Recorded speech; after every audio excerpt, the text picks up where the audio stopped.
Okay. Yeah, so the Shem MiShmuel will start with Metzora. We will go back to Va'era, and then we will learn a few pieces from the life of the Kloisenberger Rebbe that illustrate the principles that we're learning here. Okay, so Parshas Metzora teaches us about the Tahara process of the Metzora. After he's been through everything he's been through that we saw last week, and you have to really visualize it. The Talmud Rebbe once really encouraged us to visualize what the Metzora went through, like almost transporting it to our days. Okay, and he says one of the reasons why we don't have tzaras nowadays is we wouldn't have the fortitude to stand up to going through that process. Okay, a guy's taking a shower in the morning, singing a little opera, sees something weird on his arm. Right, he goes out, he shows it to his wife. I don't know, you think I should go to a doctor? She says, no, I think you should call a kohen. Oh man, so he has to call up work, and he has to call, I can't come in today. You sick? I mean, kind of. Like, you go to a doctor? Well, not really. I'm going to see a kohen. See a kohen. The kohen drives up in his kohen mobile. Everybody in the neighborhood's crushing around your house, right, to see what's going to be. And, either he locks them up there for a while, and you're a week out of work, with everybody wondering what's happening. Eventually, he says, Tome, and you got to pack up your stuff, and you got to go to the edge of town, set up a little tent, your clothes ripped, your hair unkempt. You can't be in touch with anybody. You wander around going, Tome, Tome, Tome, Tome. There would be YouTube videos of this everywhere. Schools doing trips to see a genuine Metzora. If we learn the Parsha, let's show you one. And everybody knows, right? And he has to go through this till he comes to the Kohen, and he does his karbanos and all these things, and then he can become Tahar. But this is a real ego-crushing experience. As part of the Tahara, we find these interesting ingredients. Okay, now the ingredients are Agudat Ezov. Ezov, from the research I've done, is really what we call zatar. Right, that which you dip your pita in. It's more formally known as like wild oregano. Okay? It grows all around the Middle East, and it's a very, very low shrub. Okay, that's always what it represents throughout Tanakh. Right, it appears in many, many places. The Ezov. We have shni tolat. We have wool, which is dyed red from a dye which is extracted from a worm. Okay, also called tolat shani, sometimes shni tolat. And we have a piece of cedar wood, eitz erez. Okay, this is a very interesting combination. And obviously, right, we think, okay, it's some kind of like magic ingredients or something like this. Everything has a lesson. We can see the contrast between the eitz erez and the ezov.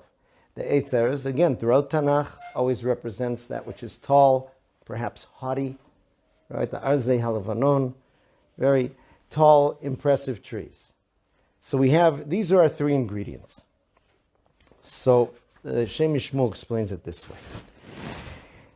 He says, it's interesting that these are some of the same ingredients that we find with a paraduma, right, for the tahara, which comes from death. And at Pesach Mitzrayim, one of the hard things to wrap our heads around is that the first Pesach, that Pesach wasn't just a night that was different from all the nights. That was a Pesach that was different from all other Pesachs, right? There were things that were done then that we don't do now. For example, taking ezov, taking oregano, dipping it in the blood of the Pesach, and putting that dam on the mezuzah and the mashkov. Okay, that was done with ezov. Why? Why didn't they use a paintbrush? Why ezov particularly there?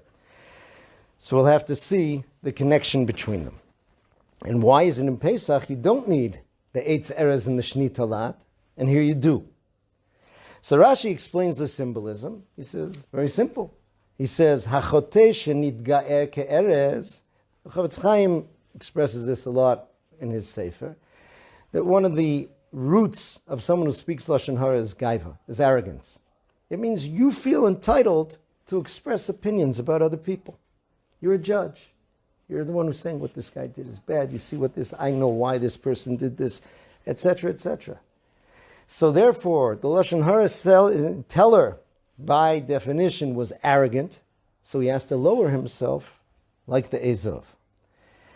Now, he says, why is it that he still needs this?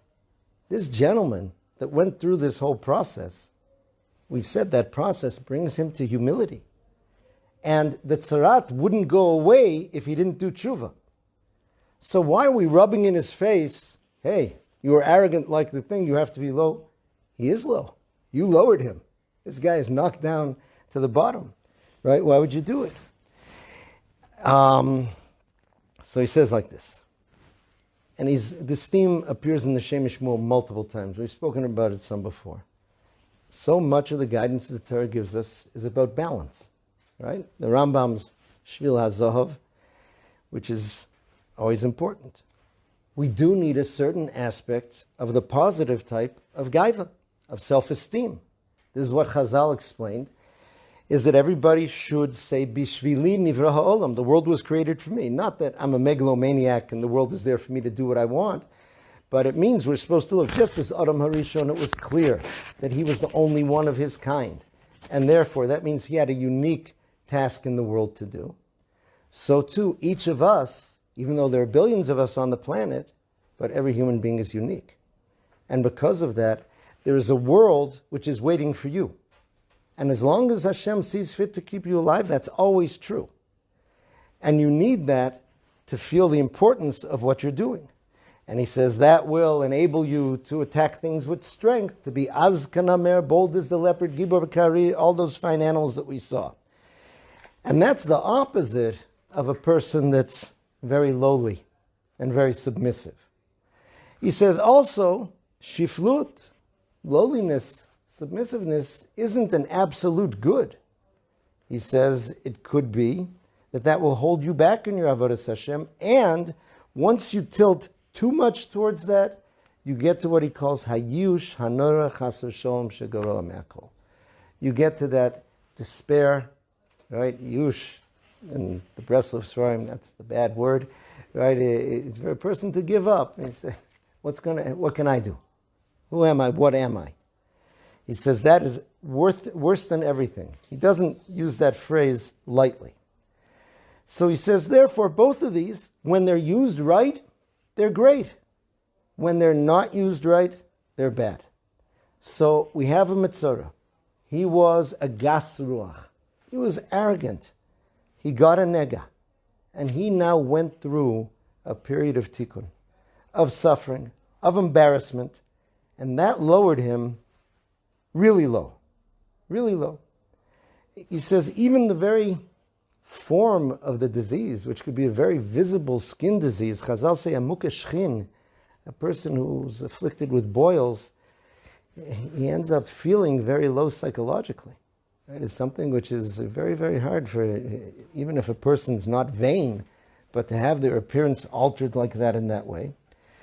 So he says, now that he had to come down here for emergency treatment, but this is not the way in which he can be living a life as an Oved Hashem, remaining there. You need simcha. You have to be Oved Hashem b'simcha. You should only daven, it says, Litpalel mitoch simcha, en hashchina shruya, ela mitoch simcha. Okay, so all of this is what he needs. Now, how does it work? He says you got to realize that even though this operation we did with the Metzora was important, the result is not the ideal result. What is this idea, he says, of kni'ah, of submission, of lowliness? He says what happens here with the Metzora, so it's true, it breaks his arrogance, but it doesn't bring him to the positive kni'ah.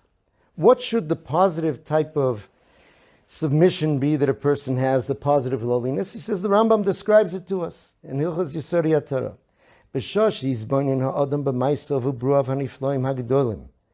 When a person looks deeply at the amazing creations of Hashem's world, and I always give a Mari Mokom, if you look in the first chapter of the Chazon Ish, the Sefer Emunah B'Tochon, he just goes through the human body and just how awesome the different systems of the human body are. And And you look at this and you see Hashem's Chokhmah, which is endless. And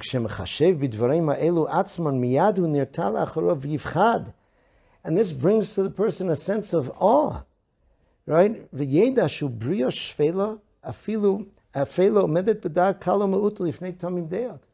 get this feeling of who am I, what am I before Hashem. So he says, therefore, that is the proper hachna. That's not what a guy gets by having everyone laugh at him and throwing him out in the thing and make him wear dirty clothes.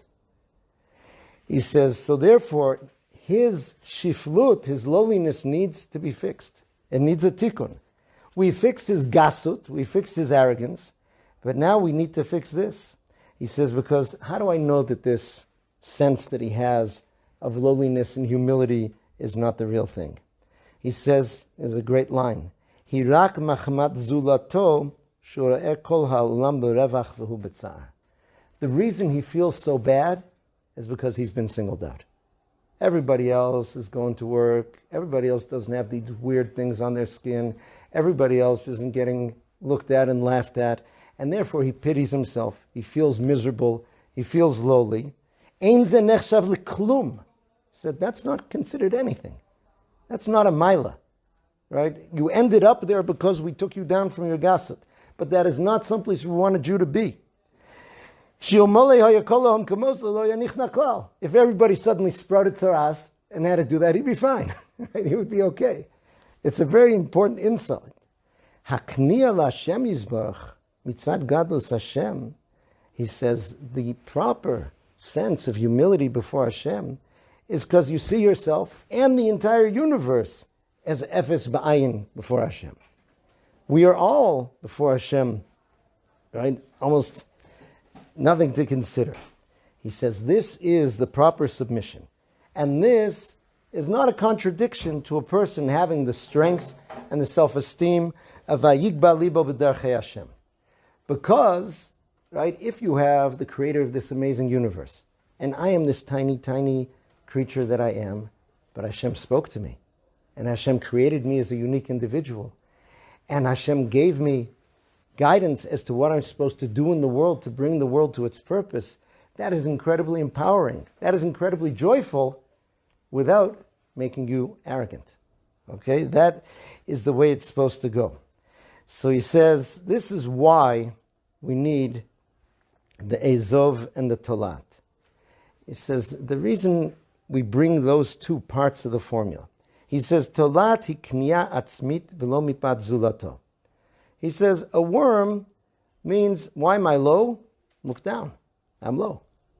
Meaning, that's just where I am. That's atzmit. It's not by looking at anyone else and everyone else there. Okay, now we need the eitz erez in there to bring you up. That represents the positive form of, so to speak, gaiva. The shni tolat, also he says, is represented in the form of dam. The dye comes from the blood of the tolat. Blood represents the nefesh, the vital force, the ratzon, meaning you're supposed to be combining that. So let's look at our three ingredients now. Ezov, lowliness. The tolat is even lower than that, but the tolat is the dam, the erez is there, and you would wrap them all up into one bundle, okay, in the process of the tahara of the Metzora. So only by having these things together, he says, the Ezov itself would be too much. Hachna'a yetera, unless you have the life force and you have the ability to get up from it. So that is one approach that MiShmuel has to this mix of ingredients here in Parshas Metzora, and it's very important because there are times in different settings in which a person brings another person down. You have to be very, very careful before you do that. But sometimes, for whatever reason, a person is demoted a position, whether in the army or in a company or something like that. A child is punished in school. All sorts of things that can really make a person feel down. And you have to realize that combined with that, at the same time, has to be building up. Even more so, to make sure that it doesn't go into the negative. So many people sometimes think that you cured somebody by crushing them. That isn't a cure, right? That isn't, you need the combination of all the things, all the three. Okay, now, he tells us another thing, that this person who spoke Lashon Hara and was arrogant, right? The Balei Lashon who are arrogant, once we bring him down, okay, to that extent, he says he may miss one of the most important things he's supposed to be doing as a tikkun and as a reverse. There's a Zohar Kodesh that I shook when I saw it. I guess you can join me in shaking. It's very hard to know how to implement it, but this is what it says. Talking about these parshas of the Tzarat of Lashon Hara, he says, Kama de unsha de haibar nash, begin mila bisho, just as we see the huge punishment which is here for a person for Lashon Hara, kach anshin begin mila tova de ka'asi liyode v'yochel milamalu v'lo milel. So too a person is punished for good words that you had the ability to say and you didn't say. Okay, remember, Shlomo HaMelech taught us, Moves v'chayim biyad haloshan. So we always focus on the moves biyad haloshan, right? That they have all these stories. One Lashon Hara can kill someone, can cause them to lose their job, lose their family, lose their everything is true. So therefore, a person might end up drawing back too much and not realizing chayim biyad haloshan, that your words bring life. Victor Miller pointed out such a beautiful word in Lashon HaKodesh, le'oded. Le'oded means to make somebody more. It's from the Lashon of od. So he says a person, Od, more. Yeah. So like intuitively, people say sometimes, he said something to me, made me feel like $1 million. That's what a person means when they say that. So he says, if you have the ability to do that, right? And it's fascinating. Chazal say that the idea of saying kind words is greater than giving somebody money, than the mitzvah of tzedakah with money, right? That's why they say there's more schar when a poor person comes to you and you give him a penny, but you also give him some words of kindness and consolement or something, that you actually get more reward for the words. And the reason for this is that words are begufo shel adam. Words actually change the essence of the person. It's not just the money he has or doesn't have, etc. Right? That's why Chazal say that onoas devarim, if you say something that hurts someone, right? And that's viewed parallel. We use the word onoah for overcharging, and we use the word onoah for saying words that are hurtful to someone, because those words take away from the person. The problem is mamon nitan lehishavon. You can do tshuva and pay the guy back the money, but you've said these things to him, it's very hard to reverse that process. And they also say, Zeh begufo v'zeh b'mamono. Ona'ah of dvarim is in his essence, in the actual person himself. The other is the money. Again, it's a criminal thing, but it's less. So here the opposite, right? To be able to give words, and they also say that aniyim and ashirim need kind words. A rich person, money he doesn't need.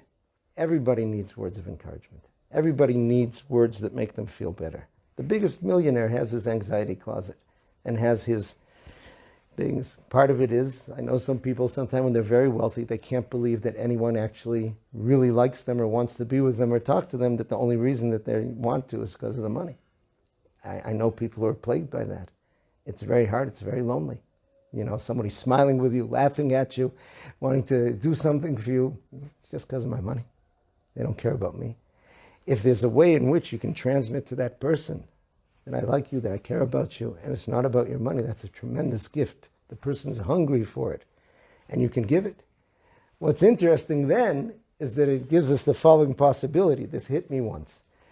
I don't know if you do the same weird things I do, but when you see a lottery with a big jackpot, so you start to imagine what you would do with the jackpot. Right, all sorts of your fantasy things, $250 million, okay, you know, how you're dishing it out, what you're doing. Maybe you didn't even buy a ticket, okay, but Lamaisa, you didn't win, you're not doing anything. But everybody is a millionaire in terms of words, meaning you can, right, you thought you were going to build this institution and help this person, you can still do it, you can still help. You can do it every day. You can do it to every type of person with the mouth. And if a person is too shafel, if a person got smashed, you and your big mouth, look at what you said about people. Look at how you trashed them. Look at how you insulted them. Okay? Time to keep your mouth closed. And the person then will miss this entire part of his life and even be held accountable for it.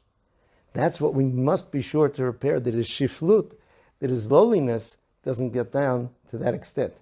I will just share with you a very cute word for Pesach that it's brought in I think it was the Rachman Strivka Rebbe who was the first one who said it. The Old Talmud Rebbe used to say it over.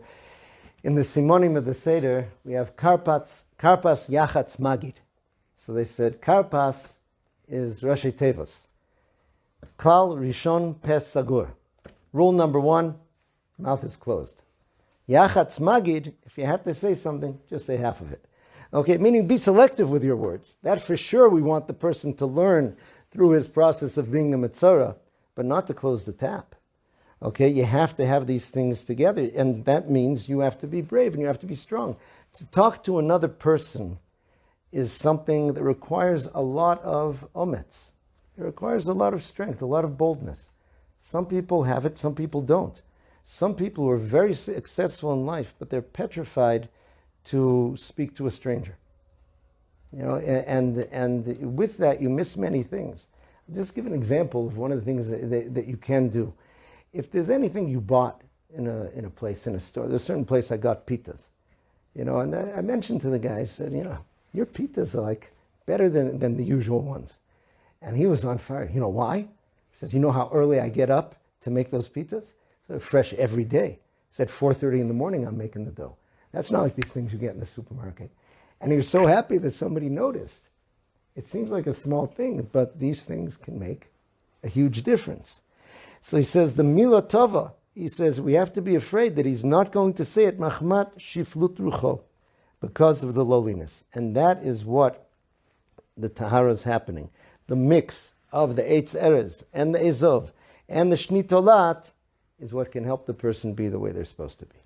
Okay, now one tie-in to Pesach, obviously, is just the fact of preparing your mouth. Right? The Sforim point out that the only mitzvah d'oraisa that we have nowadays that we can fulfill with eating is matzah. Okay, and this is the equipment which you can use. Right? So the mitzvah is happening with your mouth. So the more that mouth can be a kli of kedusha, the more a person is able to connect to it. But let's turn back now to what happened on that first Pesach Mitzrayim, where Ezov came into play again. There, as he pointed out, you didn't have the Eitz Erez and the Shnitolat, you just had Ezov. You also used an Agudat Ezov. The Ezov was in a bundle there. Here, it was just a piece, a stem of Ezov. So he explains the following. He tells us,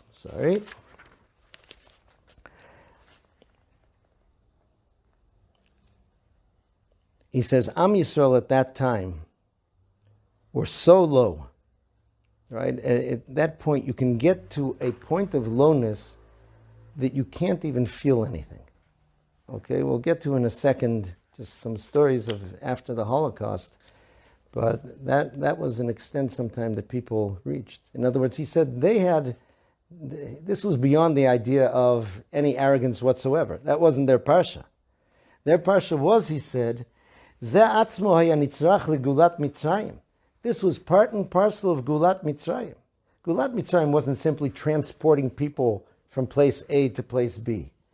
You had to bring these people back to life again.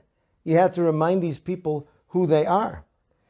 So he said, and once again, they need to be able to come from that shiflut in the wrong place and to be able to prepare themselves. Look what they had to do. They had to go to receive the Torah. They needed the strength. He says they were in the state of basar hamet she'eno margish. Dead flesh feels nothing. Okay, so he says, therefore, that they were already starting to prepare for Matan Torah, and it was transmitting to them the agudah. Each person in themselves, what am I? I'm a shattered shadow of a human being. These are people whose parents and grandparents were slaves. Right? What am I? Who am I? Realizing that you're part of Am Yisrael, the agudah, that even though you're low, when you have that agudah of Ezov, and what was done with it? It was dipped in the blood of the Korban Pesach, and that was put on the doorposts and on the lintel, they call it. So here's the Sefer Avodas Avram, it was called. Somebody from the previous generation, he wrote it based a lot on the Priya Aretz of Menachem Mendel Vitebsk. So he said like this, he says, unlike the Tzarat, he said, Am Yisrael were in a state that they were shfelim ba'atzmam, they were so low, hirgishu she'inam mutzlachim leklum, they felt they wouldn't be good for anything. Ve'ein HaKadosh Baruch Hu rotzeh bahem uva'avodatam. And Hashem doesn't want them. Now again, if you remember, a couple months back, we brought this amazing quote from the Sefer Orach HaChaim, who was the Talmud of the Maggid of Mezrich. And it sounds like, how can they feel that? Look at what Hashem did for them. Look at 10 makos.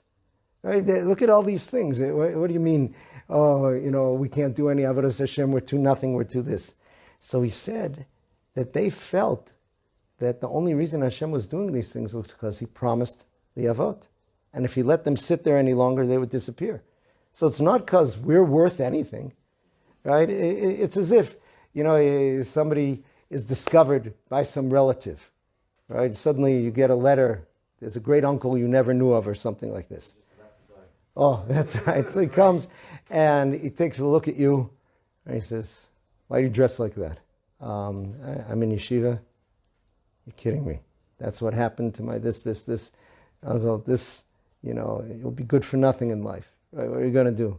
All right, but anyway, you're my relative. I got to give you some money. Something like this. Right? Doesn't feel so good. You say, he hates me. Right, buddy? Yeah, blood is blood, family is family, something he feels he has to give it to me. That's what Am Yisrael could have been feeling there. So he says, and they had to face a lot. They had to go out of Mitzrayim and to get there. So therefore, he says, Hashem commanded them to take the Agudat Ezov, which is lowliness that needs to be fixed, and to put it in the dam, and to put that on the mashkof, and then to leave the Ezov. We don't do that anymore. Even when the Korban Pesach was brought, right? The Korban Pesach was brought for centuries. There was no Agudat Ezov and Dam. That wasn't done in Yerushalayim, not in any of the places. What that means is, She'avodet Hashem b'mesirut nefesh, v'lo yasim lev l'reshet ha'yetzer asher tzad bo et nishmato, v'yamin ki HaKadosh Baruch Hu lo yazvenu b'yado. He says you have to not pay attention to it. If there is what for you to do, that means Hashem wants you and wants your avodah. And if you do an avodah which is difficult, right, then that is more precious to Hashem than anything. So it's true, it's hard for you to do the things that you do. But that's exactly your greatness. It's interesting, Rav Spitzer reminded me last week, Shimon Spitzer, some people know him here, this amazing Yismach Moshe. The Yismach Moshe was the Rebbe of Uhul in Hungary. He said that people who are Chozer B'tshuva don't need any Yisurim to be mechaper for the Averis. Because he says, there's nothing more Yisurim in the world than changing a habit and changing a lifestyle. So he says, by the very fact that they're doing that, that's all the Yisurim that they need. That's terrible Yisurim. That's torturous. For a person to change and to do and to reverse and to do differently, that's all. That's all. No other Yisurim. Mesirat Nefesh. And Mesirat Nefesh is there for everyone. It means to try to do and to try to go that extra mile that you can. So to finish, I just wanted to read to you a little bit about a somewhat parallel state. I guess if you can imagine, and we can't imagine after the camps, so many people were in that state of the basar hamet, the dead flesh that couldn't feel anything.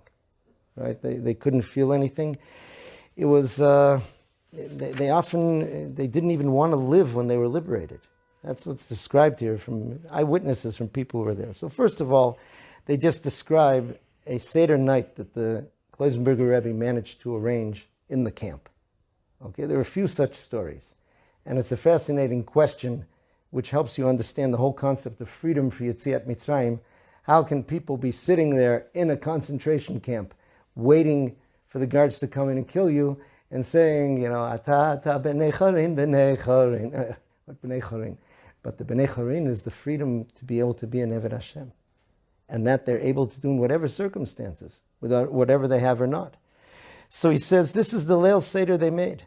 They had a miraculous gift. The Allies had bombed some railway cars, and as the prisoners were clearing up, they were assigned to clear up the mess from this, they found wheat grains. So they stuffed away as many as they could. And they said they ground them by hand using small rocks. Right? Night after night, they would sit there after a day of slave labor, turning these things into whatever type of flour that they could. And then to bake them was another thing, because this was toward the end of the war. The Allies were bombing. It was supposed to be total blackout at night. The only time they could bake would be at night. Any spark would be viewed as signaling the Allies. They did this tiny, tiny bit of kosher matzahs, okay, so that they would be able to have a little bit of matzah. I'll tell you another story about that in a second. So he said this was the Leil HaSeder. That night they got together. He said a few minyonim and a few rabbonim who were there. And there was one man, he said, Rav Meir Hershkovitz, who was the block altester. That was in a prison block. They made someone, the elder, the person who was in charge, the boss. The Kloisenberger Rebbe davened before the Amud. It describes his heartfelt davening. And then there was the table, so to speak. Right? They put it in quotes. Sitting next to him was the Vishever Rebbe. He said there was Rabbi Aaron Teitelbaum from the town of near Bater in Hungary. Rabbi Yehuda Leib Gottlieb, the Av Beisin of Mishkoltz. The Rebbe said the Nusach by heart, crying. Right? They didn't have Arba Kosas. Mara, he said, they were Yotzei Mara all year. And they took out their little bit of matzah, and they were so happy with it. And he was saying all sorts of words of encouragement and strength. And that man who was in charge of the block said that he invited to sneak in the person who was in charge of the block next door. He said this was a Jew from Poland who had no connection to Judaism. And after seeing that, he stood up and he said, I have to tell you, he says, if I hadn't seen what's happening here with my own eyes, I would never have believed that anyone would tell me this. Under the noses of the Germans, with death in front of your faces, that you're celebrating the Pesach like this is remarkable. Okay, meaning the ability to be that Eitz Erez at a time of the lowest Ezov and Tolat is something. I just want to share with you a story. I don't know why I always found this story so moving. Maybe somebody can analyze me someday and figure out. There's a series of books they brought out that they called Holocaust Diaries. Right? Many such projects existed. As survivors were getting older, people said, you've got to interview these people, you've got to have them tell their stories, you've got to write them down. So this was the story of a man who had been a printer before the war. At one point, the Nazis in his camp were coming around asking who knew how to print. So he raised his hand. They took him and some others away to a secret camp someplace else, where they were assigned to print counterfeit money. That was the title he gave his book, Counterfeit Lives. The Germans had a few reasons to do this. Number one, you can damage your enemy's economy by flooding their market with counterfeit bills. Also, they were seeing that they may need to run it. They were trying to prepare high-quality counterfeit to use if they had to get out. And that was his camp.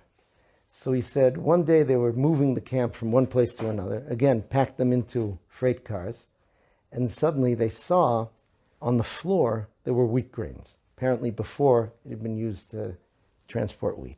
So our first impulse, he said, was to eat them. You would eat anything that you could. But then somebody said, you know what, it's almost Pesach. Maybe if we save them, maybe somehow we can make matzah. So when they got to their next camp and set up, they hid their little stash of wheat grains. And one night they had a discussion about what to do. So they said, listen, it's virtually impossible to do this without the Nazis seeing or telling. So we have to somehow get permission. So they turned to the man who wrote the book. They said, you're the top printer here. You get along with the commandant. He respects your professional abilities with the printing. You should ask him if we can bake matzah. So the man said, I told them, I also want matzah, but even though he seems to like my work, he's a Nazi. And if you ask the wrong question, he can just take his gun and shoot you right there. And according to halacha, that's pikuach nefesh. The mitzvah's asay of matzah is not doche pikuach nefesh. And then he went to sleep, I don't know if it was that night or a night soon afterwards, and he had a dream. He said before the war, his family were Hasidim of the Tifer Shlom of Radomsk. And in the dream, he saw himself going into the Rebbe's office with his father. And he said, but his father didn't come in with him. He said that was how somehow he knew inside his father was no longer alive. They'd been separated. And in the dream, the Rebbe asked him, he says, how are things where you are? How's your Yiddishkeit? Are you able to daven? Are you able to do mitzvahs? And he told him, Rebbe, can't do much. We do what we can. He said, while I'm here, I wanted to ask you a question. We had this debate. They want me to ask the commandant for permission to bake matzahs. And I told them, I can't. It's pikuach nefesh. And the Rebbe said, your svara is right. It's correct what you say. He says, but in one of the psukim by matzahs, it uses an expression, l'dara sechem, for your generations. Your father baked matzahs for me. You should bake matzahs this year. And he asked and he received that permission. Right, these were things that happened, things of tremendous freedom. So what happened when they were released, though, is what we want to look at for our comparison. And this is what we're finishing with. He says, when people came out, the gates opened. So first of all, people jumped on the food that the Red Cross and the American Army brought. And to the extent that many of them died from sickness, they didn't know the right food to bring people who'd been starving for so long. And it killed them. The people were starting to argue among themselves and such. And some people just didn't want to do anything. Some felt that they should have died. They didn't have time during the camps themselves to think about everything that had been lost, about what their past was and what their future could possibly be.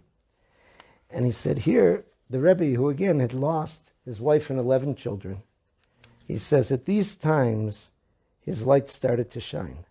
At the time in which everyone was broken and everything seemed dark, it says that he rose up and he was able to bring this life back to them. He said he was able to show them this example, and they described him. He was skin and bones. He was shaking, right? But he says, I'm a Jew and I have life. We have to live. We have to do. We have to build. And piece by piece, from burying the dead to starting schools, to arranging marriages, right, to all these different things, he moved it on and he caused it to come up.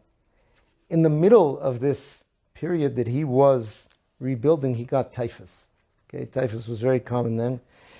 And he got stuck into a kind of hospital to try to recover from typhus. He was in there for months, incredibly weak. So there was a young man who was in there with him.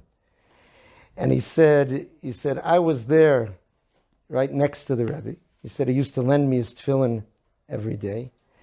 And he says, we used to try the Rebbe couldn't even learn much. He was so sick. But he would read from a chumash, right? He would try to read all the Shtayim Mikra V'Echad Targum he missed during the years of the war to catch up. And he would sit there with me, right? And on Shabbos, he would make, so to speak, kind of a tish, right? And in their room, and he would try to sing Zmiras and say Divrei Torah. He said, this example is what brought so many people back to life. So the idea that we all have to do it for all of us, and that's why we have Pesach every year. Every year we need to remember this. Every year we need to come back to life. There's the concept of Or HaChozer. Or HaChozer is when you're going through a dark tunnel, toward the end of the tunnel, while you're still in there, you can see. That's because of the light that's coming in from outside the tunnel. Am Yisrael, in every tunnel that they're in, is always heading toward light. And there are ways to be able to tap into that light. Pesach is a night of light. It's that night which is a yom. We say Hallel at that night. It's one in which we can soak up the light of the fact that the same destiny that we were heading for when we left Mitzrayim is the same destiny that we're heading for now. And we're still going on that journey, and we still have our purpose, and that's supposed to enliven us and have us have that proper mix of the humility and the self-esteem and the energy and the ratzon to be who we're supposed to be every year. So wishing everyone, at least so far, right, a Chag Kosher v'Sameach, the planning for it. Kosher and Sameach is a challenging combination to have, right? Right. Sometimes we need to emphasize that part first, and but B'ezrat Hashem, next week hopefully we'll do a Pesach special of some